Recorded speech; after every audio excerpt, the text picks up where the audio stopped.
અને પોલીસે જે રીતે ભાજપની દલાલી કરી છે, ગુજરાતના ઇતિહાસમાં આટલી દલાલી મેં ક્યાંય જોઈ નથી. તો પોલીસ અને ભાજપે ભેગા મળીને ઉમેદવારો ફોર્મ પાછું ખેંચી લે એના માટે જબરજસ્ત દાદાગીરી, ગુંડાગીરી, પાકિસ્તાનને પણ શરમાવે એવી હલકાઈ કરી. એમાં પોલીસે પણ ભાજપના સાથે ખભે ખભો મિલાવીને કામ કર્યું કે ચૂંટણીના છેલ્લા દિવસોમાં ભયંકર ગોદી મીડિયા, હિન્દુ મુસલમાન પાકિસ્તાન કબ્રસ્તાન, હિન્દુ મુસલમાન કબ્રસ્તાન, હિન્દુ મુસલમાન, છેલ્લા 2 દિવસમાં હર્ષ સંઘવી અને ટીવી ચેનલોએ ભેગા મળી અને જે હિન્દુ મુસલમાન કરવાની કોશિશ કરી, લગભગ જિલ્લાના એસપી, લગભગ જિલ્લાના આઈજીઓએ દલાલી કરવામાં લગભગ કઈ બાકી નથી રાખ્યું. એકદમ દલ્લા કહીએ, દલ્લા કરતા પણ મોટા ઇન્ટરનેશનલ લેવલના દલ્લા બની, મુંબઈના ગ્રાન્ટ રોડ ઉપર જે દલ્લાઓ હોય એને કરતા પણ હલકા દલ્લાઓ આ બધાએ બનીને કામ કર્યું છે આ ચૂંટણીઓમાં. અને મારા શબ્દો જેને કડવા લાગે ને ભલે લાગે, કઈ વાંધો નહીં. હર્ષ સંઘવીના પગના તળિયા લાંબી જીભે ચાટનારા ગુલામો સામે જે ટક્કર લીધી છે એ ઇતિહાસમાં લખાઈ ગઈ. ભાજપના 1 નંબરના ચાપલુસો બેસાડ્યા છે અને એ લોકો પોતાના મળતિયાઓને મોટી મોટી લોનો ઓછા વ્યાજે આપી દેશે.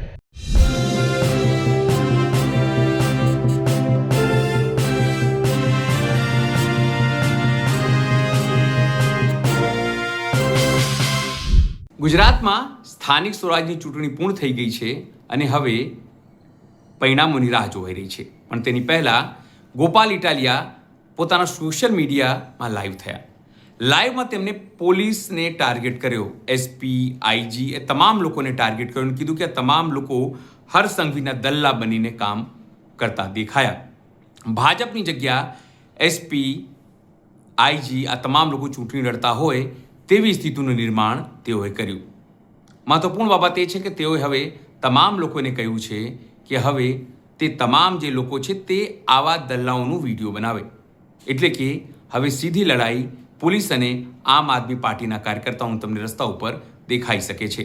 તેમણે વાત કહ્યું કે ભલે આમ આદમી પાર્ટી હારી જાય, જીતે નહીં, પણ તેઓ અડીખમ ઊભા રહેશે. નમસ્કાર, હું છું ચિંતામણી પુતનિલ પટેલ. સ્વાગત છે આપનો અમારા કાર્યક્રમમાં. આવો સાંભળીએ પોતાના સોશિયલ મીડિયા લાઈવમાં ગોપાલ ઇટાલિયાએ શું કહ્યું. આ વખતની ચૂંટણી એ ગુજરાતના ઇતિહાસની સૌથી એમ કહેવાય કે ક્રૂર ચૂંટણી હતી. ક્રૂર કેમ કે સૌથી પહેલો પ્રયત્ન વિરોધ પક્ષની અંદરથી કોઈ પણ વ્યક્તિ ઉમેદવારી જ ન કરે એવો ખરાબમાં ખરાબ પ્રયત્ન આ ચૂંટણીમાં ભાજપ અને પોલીસે ભેગા મળીને કર્યો.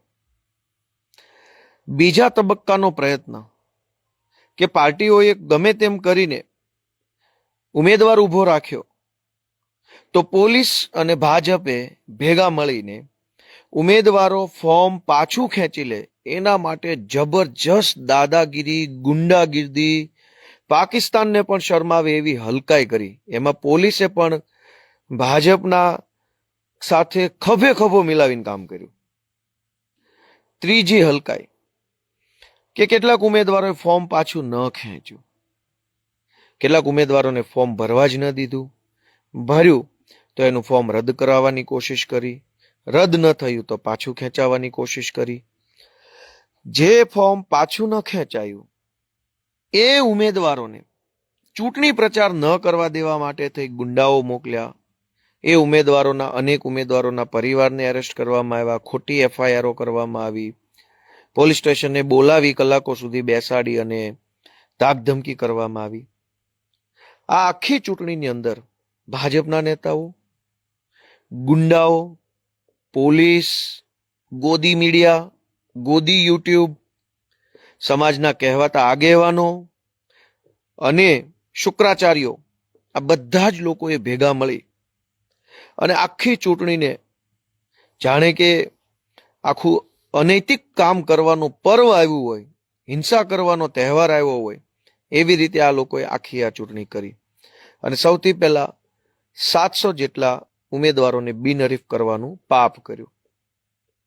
બીજી વાત કે ચૂંટણીના છેલ્લા દિવસોમાં ભયંકર ગોદી મીડિયા, હિન્દુ મુસલમાન પાકિસ્તાન કબ્રસ્તાન, હિન્દુ મુસલમાન કબ્રસ્તાન, હિન્દુ મુસલમાન. છેલ્લા 2 દિવસમાં હર્ષ સંઘવી અને ટીવી ચેનલોએ ભેગા મળી અને જે હિન્દુ મુસલમાન કરવાની કોશિશ કરી, એ બધા જ લોકોએ દેશની અંદર લોકશાહી ખતમ કરવાના પાપના ભાગીદાર બન્યા છે. કેમ કે આ ચૂંટણી આમ આદમી પાર્ટી અને ભાજપના કેટલાક ઉમેદવારો લડે છે તો ઠીક છે, તો બહુ સ્વાભાવિક બાબત છે. મૂળ પ્રશ્ન તો એ હતો ને કે ચૂંટણી એટલા માટે થઈ રહી છે કે દેશમાં લોકશાહી છે. તો લોકશાહી મોટી કે ચૂંટણી મોટી? અને લોકશાહી મોટી કે કોઈ પણ પાર્ટીના 5-25 ઉમેદવારો મોટા? તો એનો જવાબ છે કે લોકશાહી મોટી, ઉમેદવાર મોટો નથી. ચૂંટણી પણ મોટી નથી. ઉમેદવારો અને ચૂંટણી ત્યારે જ આવશે જ્યારે દેશમાં લોકશાહી હશે. અને એટલે આ ચૂંટણીમાં બિનહરીફ કરવા માટે થઈને જે એકદમ હલકામાં હલકી કક્ષાએ ભાજપ અને પોલીસ બંને ગયા, એ ગુજરાતના ઇતિહાસમાં કાળા અક્ષરોએ લખાઈ ગયેલી વાત છે. આટલો હલકો કામ ક્યારેય કોઈ ચૂંટણીમાં નથી થયું, ભાજપની સરકારોમાં પણ નથી થયું. અને પોલીસે જે રીતે ભાજપની દલાલી કરી છે, ગુજરાતના ઇતિહાસમાં આટલી દલાલી મેં ક્યાંય જોઈ નથી. હું પોતે પોલીસમાં હતો, મેં પોતે તે 2 ચૂંટણીઓમાં ચૂંટણી બંદોબસ્ત કર્યો છે. લોકસભા 2014ની ચૂંટણીમાં પણ હું પોલીસ કોન્સ્ટેબલ તરીકે સંતરામપુર તાલુકામાં હતો, અને વિધાનસભા 2012ની ચૂંટણીમાં હું સુરેન્દ્રનગર જિલ્લાના ચુડા તાલુકામાં ચૂંટણી ફરજની અંદર હતો. અને બીજા તબક્કાના મતદાનમાં, વિધાનસભાની ચૂંટણીના બીજા તબક્કાના મતદાનમાં હું રાણીપ ગામની અંદર એક સ્કૂલમાં મારો ચૂંટણી બંદોબસ્ત હતો. એટલે મેં કુલ 3 ચૂંટણી બંદોબસ્ત કર્યા છે પોલીસ તરીકે. મેં પોતે ક્યારેય પોલીસ તરીકે આટલી હદે દલાલી અને આટલી હદે ગુલામી મેં ક્યારેય અનુભવી નથી, જોઈ નથી કે કલ્પના નથી કરી. લગભગ જિલ્લાના એસપી, લગભગ જિલ્લાના આઈજીઓએ દલાલી કરવામાં લગભગ કાંઈ બાકી નથી રાખ્યું. એકદમ દલ્લા કહીએ, દલ્લા કરતા પણ મોટા ઇન્ટરનેશનલ લેવલના દલ્લા બની અને આખી આ ચૂંટણી જાણે ભાજપ નહીં, આઈજી, એસપી, એસઓજી, એલસીબી અને ક્રાઇમ બ્રાન્ચ ચૂંટણીમાં ઊભું હોય એટલી હદે દલ્લા વેડા કર્યા છે. 1 નંબરના દલ્લાઓ. મુંબઈના ગ્રાન્ટ રોડ ઉપર જે દલ્લાઓ હોય એને કરતા પણ હલકા દલ્લાઓ આ બધાએ બનીને કામ કર્યું છે આ ચૂંટણીઓમાં. અને મારા શબ્દો જેને કડવા લાગે ને ભલે લાગે, કંઈ વાંધો નહીં. તમારી સત્તા હોય અને તમારી સત્તામાં ગોળી મારી દેવાનું આવતું હોય તો ગોળી મારી દેજો. બાકી દલ્લાઓને દલ્લા જ કહી શકાય, બીજું તો એના માટે પરમ આદરણીય માનનીય દલ્લેશ્વરજી એવું તો કહેવાય નહીં. દલ્લાને તો શું કહેવાનું, દલ્લા. એટલે આ આખી ચૂંટણીમાં બુટલેગરો, ગુંડાઓ, પોલીસ, ભાજપના લફંગાઓ, ગોદી ટીવી વાળા, ગોદી યુટ્યુબ વાળા અને બધાએ ભેગા મળી લોકતંત્રની ચીરહરણ કરવામાં કશું જ કોઈ લિમિટ બાકી નથી રાખી. કોઈ લિમિટ નહીં. એવું નતું કે આ લિમિટ પછી અમે હલકું કામ નહીં કરીએ. હરીફાઈ હાલતી હતી કે ગોદી ટીવી વધારે હલકું કામ કરશે, કે ગોદી યુટ્યુબ વધારે હલકું કામ કરશે, કે ગોદી એસપી હલકું કામ કરશે, કે ગોદી ક્રાઇમ બ્રાન્ચ હલકું કામ કરશે. બધાની વચ્ચે હરીફાઈ હતી કે કોણ વધારે હલકાઈ ભર્યું કામ કરી અને હર્ષ સંઘવી પાસેથી મેડલ મેળવી લે. ગુજરાતના ઇતિહાસમાં હલકામાં હલકું કામ, અધમમાં અધમ કામ, પેલા સુબ્રમણ્યમ સ્વામી, મણિશંકર અય્યરે કીધેલું એવું કામ આ ચૂંટણીમાં હર્ષ સંઘવીના નેતૃત્વમાં થયું છે, જે ગુજરાત ઉપર એક કલંક છે. બીજી વાત કે આટલું થયા પછી પણ આમ આદમી પાર્ટીના સાવ સામાન્ય ગરીબ પરિવારના ઉમેદવારોએ, કાર્યકર્તાઓએ જે ટક્કર લીધી છે એ સલામને પાત્ર છે. બધાને મારી સલામ છે કે એમણે જે ટક્કર લીધી છે દલ્લાઓ સામે, ગોદી સામે, હર્ષ સંઘવીના પગના તળિયા લાંબી જીભે ચાટનારા ગુલામો સામે જે ટક્કર લીધી છે એ ઇતિહાસમાં લખાઈ ગઈ છે. અને આવી ટક્કર લગભગ ગુજરાતના ઇતિહાસમાં ક્યારેય નથી થઈ. એટલે હું આમ આદમી પાર્ટીના સૌ ઉમેદવારશ્રીઓ, આમ આદમી પાર્ટીના સૌ કાર્યકર્તાશ્રીઓ, આમ આદમી પાર્ટીમાં જેણે બૂથ લેવલ સુધીનું કામ કર્યું છે એ બધા બૂથ લેવલના અમારા કાર્યકર્તાઓ, ટેબલ ઉપર બેઠા છે એ લોકો, બધા જ લોકોનો હું ખૂબ ખૂબ હૃદયપૂર્વક આભાર વ્યક્ત કરું છું કે એમણે લોકશાહી બચાવવા માટેનું મહાન કામ કર્યું છે. કેમ કે લોકશાહી રહેશે તો અને તો જ આપણે બધા કંઈક ને કંઈક બોલી શકીશું, કંઈક માંગી શકીશું, કંઈક વિરોધ કરી શકીશું, કંઈક રજૂઆત કરી શકીશું. અને આ ચૂંટણીમાં મુદ્દા શું હતા? હર્ષ સંઘવી એક જ મુદ્દો, હિન્દુ મુસલમાન પાકિસ્તાન, હિન્દુ મુસલમાન, હિન્દુ મુસલમાન. હર્ષ સંઘવી અને ભાજપ આખી પાર્ટીને શરમ આવવી જોઈએ. સહેજ પણ એનામાં સહેજે નાકકાન જેવું હોત તો શરમ આવી જ હોત કે 30 વર્ષ થઈ ગયા તમારી સરકારને. અનેક આપણા યુવાનો ડ્રગ્સના, દારૂના, સાયબર ક્રાઇમના ગેરમાર્ગે દોરાયા છે. ઉંમર નાની હોય, ઉંમર કાચી હોય, રસ્તો જલ્દી મળે નહીં, રોજગારીના વિકલ્પો મર્યાદિત હોય, કંઈક લોભમાં આવીને, લાલચમાં આવીને, કંઈક દેખાદેખીમાં આવીને અવળા રસ્તે આપણા યુવાનો ચડી જાય છે. એને રોકવાની જવાબદારી કોની? મા બાપ તો આ કારમી મોંઘવારીમાં રોજ ટિફિન લઈને જાય ને સાંજે ઘરે આવે ત્યાં સુધીમાં તો કેટલી ઘટના બની જાય છે. હર્ષ સંઘવીએ આખી ચૂંટણીમાં હિન્દુ મુસલમાન, હિન્દુ મુસલમાન, હિન્દુ મુસલમાન, શરમ આવવી જોઈએ. અને શરમ આવતી હોય તો ઢાંકણીમાં પાણી લઈને ડૂબી જવું જોઈએ કે ક્યાં સુધી તમે આ બધું કરશો. હજારો આપણા હિન્દુઓના છોકરાઓ દારૂ, ડ્રગ્સ, સાયબર ક્રાઇમ, અન્ય પ્રકારના દૂષણો સામે લડી રહ્યા છે. જેનજી જનરેશન ઝેડના યુવાનો એ અત્યારે સ્ટ્રગલ કરી રહ્યા છે આગળ આવવા માટે. એના માટે સરકાર શું કરવાની છે? જેનજી માટે શું કરશે? નવી પેઢીના યુવાનો માટે આઈટી સેક્ટરમાં, અલગ અલગ સેક્ટરમાં સરકાર શું કરવાની છે? એનું કોઈ વિઝન એક પણ સંઘવીના ભાષણમાં નહીં. હિન્દુ મુસલમાન, હિન્દુ મુસલમાન, પાકિસ્તાન મુસલમાન. અને સતત એની અંદર નકલી પેમ્પલેટ છપાવવા, નકલી પત્રિકાઓ, અને ટીવી વાળા એમાં ભેગા. એક નકલી પોસ્ટર ભાજપ વાળો મારી આવે, આખા ગુજરાતમાં 2 પોસ્ટરો જ લાગ્યા હોય ખાલી. એ 2 પોસ્ટર છપાવ્યા ભાજપ વાળા હોય, લગાવ્યા ભાજપ વાળા હોય. અને જેવો ભાજપના કમલમની ઓફિસમાંથી ટોમી, બધી જ ચેનલોમાં આ બધું બતાવો તો હિન્દુ મુસલમાન વાળું, એટલે ટોમી બધા વાવ વાવ વાવ, માલિક માલિક માલિક કરતા ચોટે. આમ આદમી પાર્ટીએ બેનરો માર્યા છે, નકલી વિડીયો બનાવ્યા, નકલી પત્રિકા, નકલી બેનર, નકલી ઓડિયો, આ બધું જ ભેગું કરીને ભાજપ પાર્ટી ચૂંટણી જે જીતવા માંગે છે. દાખલા તરીકે આપણે એમ સમજીએ કે આ ભાજપે પહેલા તો ફોર્મ રદ કરાવવાની કોશિશ કરી, ફોર્મ પાછા ખેંચાવવાની કોશિશ કરી, ઉમેદવારો પ્રચાર ન કરેની કોશિશ કરી, ઉમેદવારો પર એફઆઈઆર કરી, ઉમેદવારોએ લગાવેલા ઓરિજિનલ બેનર પોસ્ટર ફાડી નાખ્યા, ઉમેદવારોને બૂથ એજન્ટ ન મળે એના માટે દાદાગીરી કરી, મતદાનના દિવસે બોગસ મતદાનની કોશિશ કરી, મતદાનની આગલી રાત્રે ફેક પત્રિકા છપાવી, ફેક પોસ્ટર માર્યા, નકલી ઓડિયો બનાવ્યો, નકલી વિડીયો બનાવ્યા, પોલીસને મોકલી દમદાટી કરી. આ બધું જ કર્યા પછી ભાજપ દાખલા તરીકે જ્યાં જ્યાં જીતશે ત્યાં કામ શું કરશે? તો કે હિન્દુ મુસલમાન પાકિસ્તાન, હિન્દુ મુસલમાન પાકિસ્તાન. બધું જ કર્યા પછી ધારો કે તમે જીતો છો તો આપણા ગુજરાતના યુવાનો માટે શું વ્યવસ્થા છે? પેપરો ફૂટી જાય છે, એક પણ પરીક્ષા ઠેકાણે લેવાતી નથી, ટાઈમસર પૂરી નથી થતી, ટાઈમસર ચાલુ ન થાય, ટાઈમસર પૂરી ન થાય, એની આન્સર શીટમાં અનેક પ્રકારની ભૂલો નીકળે. તમે 2-5 લાખ રૂપિયા પગાર આપીને સચિવો બેસાડ્યા છે, એ 100 પ્રશ્નોનું એક પેપર વ્યવસ્થિત કાઢી નથી શકતા. માત્ર 100 પ્રશ્નો. આખા ગુજરાતની સરકાર કામે લાગે અને વ્યવસ્થિત 100 પ્રશ્નો નથી કાઢી શકતા.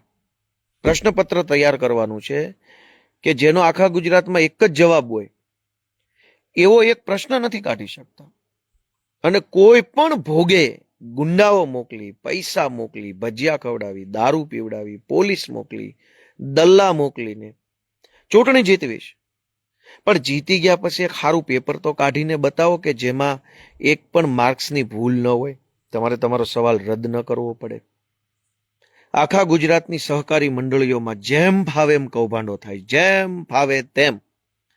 જિલ્લા સહકારી બેંકોમાં ભાજપના 1 નંબરના ચાપલુસો બેસાડ્યા છે અને એ લોકો પોતાના મળતિયાઓને મોટી મોટી લોનો ઓછા વ્યાજે આપી દેશે. અને ખેડૂતો પાસેથી જબરજસ્તીથી પૈસા વસૂલવાની કોશિશો બધા જ જિલ્લા સહકારી બેંકોમાં થઈ રહી છે. કોઈ પણ ભોગે ચૂંટણી જીતીને કામ શું કરવાના છો એ તો ક્યારેક કયો. ગુજરાતના લગભગ ગામડાઓની ગ્રામ પંચાયતોની પરિસ્થિતિ બિલકુલ સારી નથી. તલાટી ક્યાંય મળે નહીં. દાખલા કઢાવવા માટે લોકોને એમ થઈ જાય કે આના કરતા તો મરી જવું સારું. એટલા ધક્કા, અને સરકારી માણસો બાના કાઢવામાંથી ઊંચા આવતા નથી. તમે કોઈ પણ કામ લઈને એની પાસે જાઓ એટલે એની પાસે બાનું તૈયાર જ હોય. ગમે તે કામ લઈને જાઓ, લીગલ કામ લઈને જાઓ તો પણ સરકારી ઓફિસોમાં બાનું તૈયાર જ હોય. સર્વર નથી, કોમ્પ્યુટર નથી, પ્રિન્ટર નથી, સાહેબ નથી, માણસ નથી, ચૂંટણી ચાલુ છે, બંદોબસ્ત છે, ઉપરથી મનાય છે, પરિપત્ર નથી, અમે નહીં કરી દઈએ, તમે આમ જાઓ તેમ જાઓ. તો તમે ભાજપના લોકો ચૂંટણી જીત્યા પછી કરશો શું એ તો ક્યારેક કયો. 30 વર્ષથી તમારી સરકાર છે, હજુ જીતવું છે, પાછું ગુંડાગીર્દી કરીને જીતવું છે. અને આ વખતે હું ગુજરાતભરના લોકોને બે હાથ જોડીને નમ્ર વિનંતી કરું છું કે ભાજપ તો ભાજપ, એ તો રાજકીય પક્ષ છે. નાગાઈ કરે, ગુંડાગીર્દી કરે, હલકાઈ કરે, એ તો એક વખત એવું લાગે કે ભાઈ હવે છે જ હલકા માણસોની પાર્ટી, છે જ લુખા લફંગા તોડબાજો બુટલેગર બળાત્કારીઓ માફિયાઓની પાર્ટી, એટલે એ તો એ જ કરવાના છે. પણ પોલીસે જે દલાલીની હદ વટાવી છે એ મને એટલું બધું અંદરથી દુઃખ લાગે છે કે આટલી હદે દલાલી ન હોવી જોઈએ. હર્ષ સંઘવીને સામે ચાલીને પગના તળિયા લાંબી જીભે ચાટી જાય એટલું જ બાકી રાખ્યું છે ખાલી. અનેક એસપી, અનેક જિલ્લાના, અનેક આઈજી, અનેક ડીવાયએસપી આ જ ધંધો કરે છે ઓફિસોમાં બેસીને. કે હર્ષ સંઘવી એવું કે બેટા મસાજ કરી દે તો પગના તળિયે, તો હાથેથી નહીં, ચાટીને મસાજ કરે એટલું બાકી રાખ્યું છે. કેમ કે હર્ષ સંઘવી આ લોકોને પૈસા કમાવાની છૂટ આપી દીધી છે કે દલાલી કરો અને તમારા જિલ્લામાં બેફામ દારૂ, ડ્રગ્સ, જુગાર, રેતી ચોરી, વાહન ચોરી, લાઇટ ચોરી થવા દો. એટલે બધા જ એસપી, એલસીબી, ક્રાઇમ બ્રાન્ચના મોટા ભાગના લોકો બેફામ પૈસા કમાય છે. બેફામ એટલે એની કોઈ સીમા નથી. તમામ પ્રકારના 2 નંબરના ધંધામાંથી અબજો રૂપિયાની કમાણી આ પોલીસના લોકો કરી રહ્યા છે. જેમાં એસપી નો હપ્તો હોય, એલસીબી નો હોય, એસઓજી નો હોય, ક્રાઇમ બ્રાન્ચ નો હોય, આ બધાના હપ્તા હોય. બદલામાં આ લોકોએ શું કરવાનું? બદલામાં આ લોકોએ ભાજપની ગુલામી, દલાલી કરવાની, દર ચૂંટણીઓમાં મત અપાવવાના. એટલે એક પ્રકારે પોલીસ નથી, ભાજપનું પોલીસ સેલ છે. આવે ને યુવા મોરચો, મહિલા મોરચો, એમ ભાજપનો પોલીસ મોરચો છે. આ સરકારની પોલીસ નથી, જનતાની પોલીસ નથી. ભારતીય જનતા પોલીસ મોરચો, ભારતીય જનતા એલસીબી મોરચો, ભારતીય જનતા એસપી મોરચો, આ બધા એના દલ્લાઓ છે એક નંબરના. ગુજરાતની જનતાને એક જ વિનંતી છે કે આ બહુ અયોગ્ય છે. વધારેમાં વધારે તો શું થશે કે ગોપાલભાઈ અને એની પાર્ટી હારી જશે. પણ પોલીસે જે દલાલી ચાલુ કરી છે ભાજપની, કાલ કોઈ સામાન્ય માણસને પોલીસની જરૂર પડશે તો કેવી રીતે એને મદદ મળશે? અમે હારી ગયા તો હારી ગયા, કઈ વાંધો નહીં, નો પ્રોબ્લેમ. અમને કોઈ ખાઈ નથી જવાનું, અમને કોઈ તું તારી નહીં કરે, અમને કોઈ કઈ બટકા નહીં ભરી જાય. પણ પોલીસ આટલી હદે હર્ષ સંઘવીની ગુલામી કરે, દલાલી કરે, તો જનતાને જ્યારે પોલીસનું કામ પડે ત્યારે પોલીસ કેવી રીતે કામ કરશે? તો આ તો જનતાનું નુકસાન થઈ રહ્યું છે. એટલે હું બધાને 2 હાથ જોડીને વિનંતી કરું છું કે જ્યાં ક્યાંય પણ પોલીસનું ખોટું દેખાય ને, બિલકુલ ડર્યા વગર વિડીયો ઉતારવાનું ચાલુ કરીને ફેસબુક પર ને વોટ્સએપ પર ચડાવો. જ્યાં ખોટું દેખાય બેફિકર વિડીયો ઉતારો. બીજી રીતે આ નહીં સુધરે. અને હું આમ આદમી પાર્ટીના સૌ કાર્યકર્તા આગેવાનોને એક નમ્ર નિવેદન કરું છું કે આપણને જે કાંઈ લોકોએ મત આપ્યા છે એ આપણને અભિમાન કરવા માટે નથી આપ્યા, એ આપણને અહંકાર કરવા માટે નથી આપ્યા. ભલે હારી જાય કે જીતી જઈએ, પણ જે કાંઈ લોકોએ આપણને આશીર્વાદ આપ્યા છે એ વિનમ્ર બનવા માટે આપ્યા છે, સંયમી બનવા માટે આપ્યા છે. જે લોકોએ આપણને મત આપ્યા છે એ જીતી જઈએ તો એ મત આપણને કામ કરવા માટે, લોકોને ઉપયોગી બનવા માટે, મદદરૂપ બનવા માટે, એમની વાત સાંભળવા માટે આપ્યા છે. ક્યાંય પણ આવેશમાં આવીને, આક્રોશમાં આવીને, ખૂબ ઉત્સાહમાં આવીને ભાજપના માણસો વિશે જેમ ફાવે તેમ બોલવું ન જોઈએ.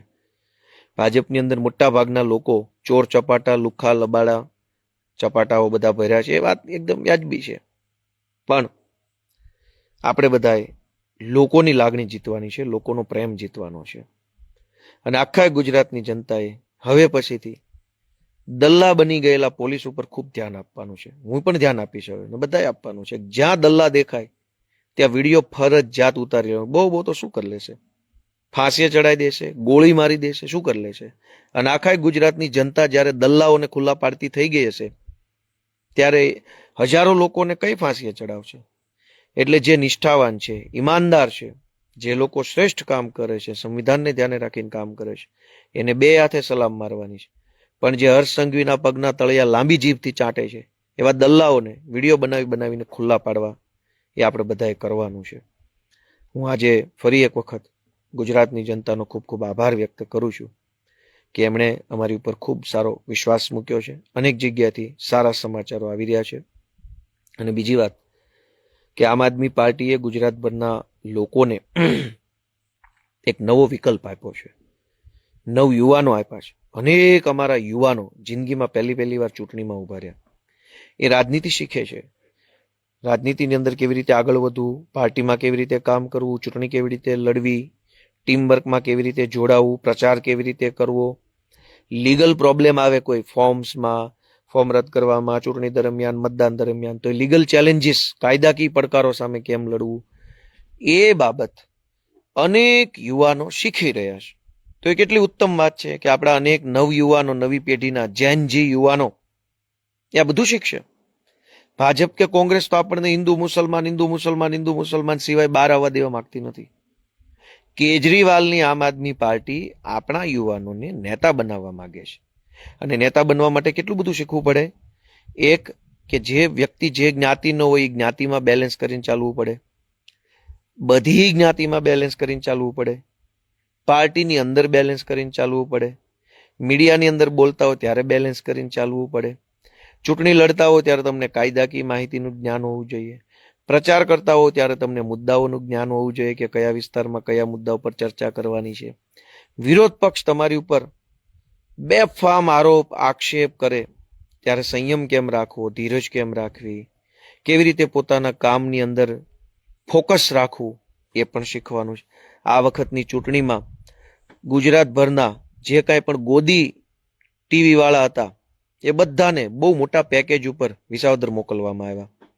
અને લગભગ ગુજરાતમાંથી જે દલ્લા ટાઈપના હતા એ બધાએ વિસાવદરમાં જઈ અને ભાજપના હર્ષ સંઘવીએ જે પડીકા આપ્યા હતા, એક એજન્સી રાખી હતી હર્ષ સંઘવીએ, એ એજન્સી બધા જ જે કાંઈ પણ દલાલી કરવા તૈયાર હોય એને ફોન કરીને પૂછતી હતી કે તમારે દલાલી કરવી છે સંઘવીની તો તમારે વિસાવદર જવાનું ને ગોપાલ ઇટાલિયાના વિરુદ્ધમાં અમે તમને જે સેટઅપ આપીએ સેટઅપ પ્રમાણે વિડીયો બનાવીને અપલોડ કરવાનો. ત્યાં અમે ભાજપના માણસો બેસાડ્યા છે અને તમારે આવું પૂછવાનું એટલે ભાજપ વાળા આવો જવાબ આપશે. હર્ષ સંઘવીએ કમસે કમ મારી દ્રષ્ટિએ નહીં તો કદાચ 5 કરોડ રૂપિયા માત્ર ગોપાલ ઇટાલિયાનો ખરાબ વિડીયો બનાવવા પાછળ વાપર્યા છે અને અનેક લોકોને ત્યાં મોકલ્યા. તો નેતા બનવા માટે સંયમ કેટલો જોઈએ, ધીરજ કેટલી જોઈએ, મગજની સ્થિરતા કેટલી જોઈએ કે તમે ઉશ્કેરાઈ ન જાઓ, બિનજરૂરી રિએક્ટ ન કરો. હજારો વિડીયો તમારા વિરુદ્ધમાં પેડ વિડીયો બનતા હોય તેમ છતાં ઠંડા દિમાગથી, શાંત ચિત્તે, સ્થિર બુદ્ધિથી તમે વિચારી શકો, એ કળા, એ આવડત પણ એક નેતામાં જોઈએ. તો આ બધું શીખવાડે કોણ? અને એટલે મારો એટલો જ બધાને વિનંતી છે કે આમ આદમી પાર્ટીએ ગુજરાતની અંદર નવા નેતાઓ તૈયાર કરવાનું કામ કર્યું છે. ખૂબ અઘરો રસ્તો છે. તમામ પ્રકારની હલકામાં હલકી શક્તિઓ, અનૈતિક શક્તિઓ, દુષ્ટ શક્તિઓ ભાજપ પાસે છે અને અમારી પાસે માત્ર મનની શક્તિ છે, સમાજની શક્તિ છે, સચ્ચાઈની શક્તિ, ઈમાનદારીની શક્તિ, મહેનતની શક્તિ છે. અમારી પાસે બીજું કાંઈ છે નહીં. એટલે હું બધા જ લોકોને નમ્ર નિવેદન કરું છું કે આ ભાજપ જેવી ભ્રષ્ટ પાર્ટીને સબક શીખવાડવા માટે અનેક મોરચા આપણે લડાઈ લડવી પડશે. ઇલેક્શન કમિશન આખું દલાલી કરતું હોય એવું સ્પષ્ટ દેખાય, એકતરફી કાર્યવાહી કરે. ભાજપના અનેક ઉમેદવારોને 3 સંતાનો છે 2005 પછી, તો એના ફોર્મ રદ ન થાય. અને આમ આદમી પાર્ટીના ઉમેદવાર આજથી 5 વર્ષ પહેલા કંઈક નાની મોટી પ્રાઇવેટ નોકરી કરતા હોય તો એના આધારે ફોર્મ રદ થાય. તો ઇલેક્શન કમિશન ગુલામી કરે, ગોદી ટીવી ગુલામી કરે, ગોદી છાપુ ગુલામી કરે, એલસીબી એસઓજીના દલ્લાઓ ગુલામી કરે, અને આ બધા ભેગા મળી ભાજપને જીતાડવાની એટલે કોશિશ કરે છે કે ભાજપ જીતે તો બધાને પૈસા મળે છે. તો પબ્લિક ક્યાં આવી? આ બધા લોકો ભાજપ માટે કેમ મહેનત કરે છે? ગોદી ચેનલ, ગોદી એસપી, ગોદી ડીવાયએસપી, ગોદી ચૂંટણી પંચ, ગોદી કેટલાક કલેક્ટર ઓફિસના કર્મચારીઓ, ગોદી અન્ય લોકો, આ બધા જ લોકો ભાજપને જીતાડવાની કોશિશ કેમ કરે છે? કેમ કે ભાજપ જીતે તો એમને પૈસા મળે છે. પબ્લિકને શું મળે ભાજપ જીતે તો? એટલે પબ્લિકે પોતાનું હંમેશા વિચારવું જોઈએ. એવી વાત સાથે લોકશાહીની સૌથી ખરાબમાં ખરાબ, ક્રૂરમાં ક્રૂર, ઘાતકીમાં ઘાતકી, અનૈતિકમાં અનૈતિક, હલકાઈમાં હલકાઈ ભરી ચૂંટણી આજે સંપન્ન થઈ છે. એ બદલ હું સૌ નાગરિકો, સૌ કાર્યકર્તા, સૌ પાર્ટી, ભાજપ, હર્ષસંઘવી બધાને હું ખૂબ ખૂબ શુભેચ્છા પાઠવું છું. અને ભવિષ્યમાં ક્યારેય આવી હલકી ચૂંટણી, આટલી અનૈતિક અને રાક્ષસી ચૂંટણી ન થાય એવી હજાર હાથવાળા ભગવાન શ્રી કૃષ્ણને હું પ્રાર્થના કરું છું. જય શ્રી કૃષ્ણ, જય જય ગરવી ગુજરાત. ગોપાલ ઇટાલિયાની વાત સાંભળીને આપને શું લાગે છે કે પોલીસની ભૂમિકા એ શંકાસ્પદ રહી? જો એ હા, તો જરૂરથી અમારા કોમેન્ટ બોક્સમાં કોમેન્ટ કરજો. જો તમારો જવાબ ના હોય તો પણ અમારા કોમેન્ટ બોક્સમાં કોમેન્ટ કરજો. એ સિવાય મારી યુટ્યુબ ચેનલ લાઈક કરો, સબસ્ક્રાઇબ કરો, બેલ આઇકન દબાવો. સાથે મારી વેબસાઇટ છે www.gujaratplus.in. ત્યાં પણ જઈને તમે વધુ અપડેટ થઈ શકો છો. અત્યારે માટે બસ આટલું જ. નમસ્કાર.